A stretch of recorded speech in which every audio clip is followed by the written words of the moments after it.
maybe rulers are coastal cities. I don't know for sure. I'm not a psychic. Well, I am a little bit psychic, but I don't present that at these meetings. You know, but I'm not a prophet. You know, I don't know for sure what's going to happen.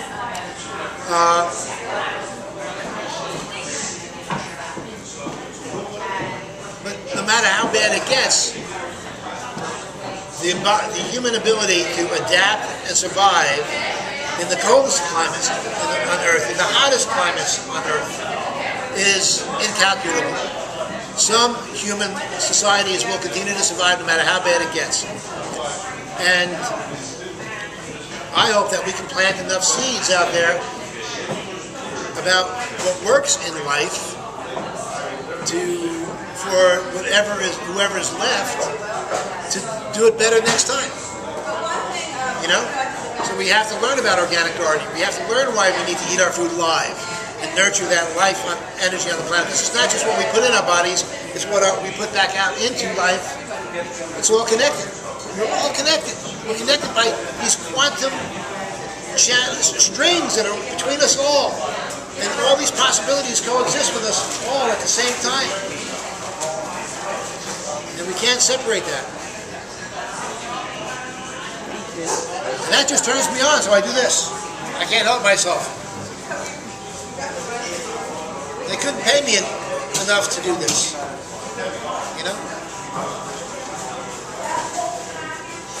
And that's why I do it for no money, because that changes the quantum energy, the quantum dynamics. In this culture, in India it might not change it, or in another culture.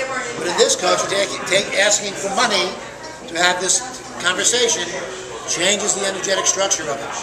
It becomes less of a healing. Now, there are people that hang out for go to psychic class or psychic healer classes, and then the next weekend, they take 3 days of psychic healing, and then they have business cards printed up the next week. Start charging money for it. That has a purpose. We need all the energy and healing we can get out there we need. But for me, every drop of energy that we can share with each other interconnectedly, without strings attached, except for quantum strings, the better. So I put out my energy that way. So, the medal or the monument? The medal or the monument? The medal or the monument? I'm not sure what that means. Do you want a medal or do you want a monument to You never heard that? A monument to you, right? What I heard, you want a medal or a chest to pin it on. That's where I heard that. Now, the reason I'm saying that is not to glorify myself. The reason I'm saying that is to make a point about quantum energy and the nature of energy, and what we put out, what we put into our bodies reflects on what we put out in our bodies. Because I want to create ripples out there. And so what we eat literally has that effect. Because I eat raw food, I do this thing. If I wasn't eating raw food, I wouldn't care. You can go eat what you want. Don't talk to me about it. Why do I do this? You think it supports me? I lost my condo. I lost my home. I lost my new car. I'm driving a clunker now, which just broke down and is in the shop, and I couldn't afford to get it out this week. I barely make enough money to survive. I choose it to be that way because my focus isn't the money. I don't mind it. My life is a miracle. It really is. I don't know where my rent comes from, but I get it every month. So, I don't take donations, so I don't even offer. I really don't. I don't want donations. But I'm passionate about this because that's what the raw experience has done for me. So, it's natural. It's a natural instinct to share these things. So excitement, passion, love, sharing, healing each other, teaching each other, learning from each other.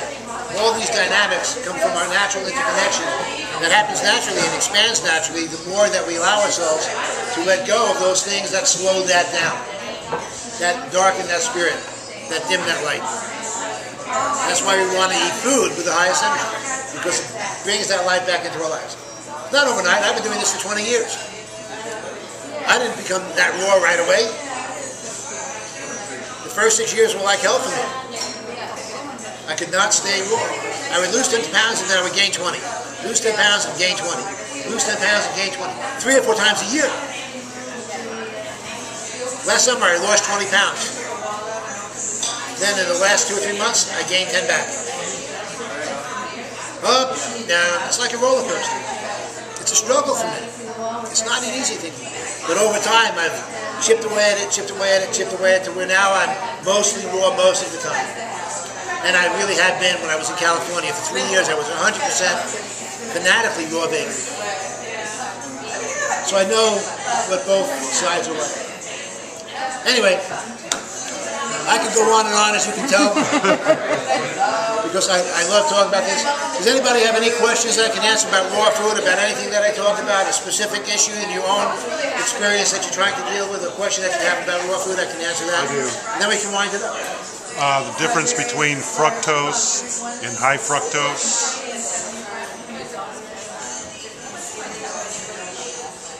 Well, I'm not sure that I can say exactly what, high fructose corn syrup is versus fructose. Not necessarily corn syrup. Yeah. Just fructose. High fructose is just a term meaning, as far as I know, fructose is fructose. It's a certain molecular structure called fructose. Like, it's a type of sugar like glucose. There's fructose, glucose. Two different types of sugar. There's a couple of others.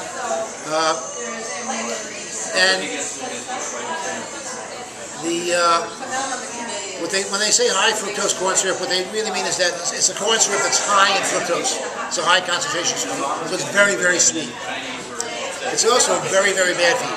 I'm asking the question in relationship to agave, which is fructose, and there's a big marketing push behind it. Agave is almost as bad as high fructose corn syrup. Very similar reaction in the body, even raw agave. So it's better than honey. Some people say, I'm not so sure, because the most recent studies have shown that it's very similar in how the body reacts to it, to high fructose corn syrup, which we know is really, really bad. Too much fructose is like too much of any sugar. It metabolizes to a slightly different pathway. I would have thought it was worse than cane sugar. Fructose metabolizes to a slightly different pathway because it's not glucose. It has to get converted. But so it takes slightly a little slower, maybe, but it's still sugar. Nice meeting everyone. Bye. What?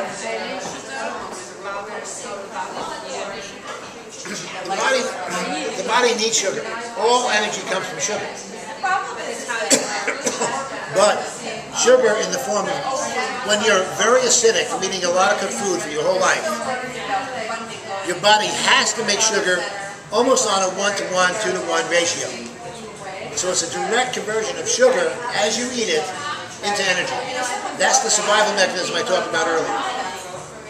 So you need a lot of products that contain actual sugar, glucose, or fructose, or sucrose. Mostly glucose. It'll convert everything to glucose. Everything you eat gets converted to glucose eventually, even in an alkaline environment. But in an alkaline environment, you eat very little glucose because you don't need much. Because it gets converted on a 32-to-1 ratio into ATP, and then your body stores it up like a battery safely, in fact, where it's out of the way and it's stored in a very high concentration. So you don't need a lot of fat to store that because it's very concentrated. Then it lets it out slowly as it needs it as glucose. And that's how it gets its energy. But in an acidic environment, like we are all in most of the time through our lives, we have to use the energy system that's anaerobic and meant for emergencies. So we convert glucose 1-to-1, or 2-to-1 actually, pretty much directly. And so we constantly have to be eating things that are high in simple sugars and carbohydrates.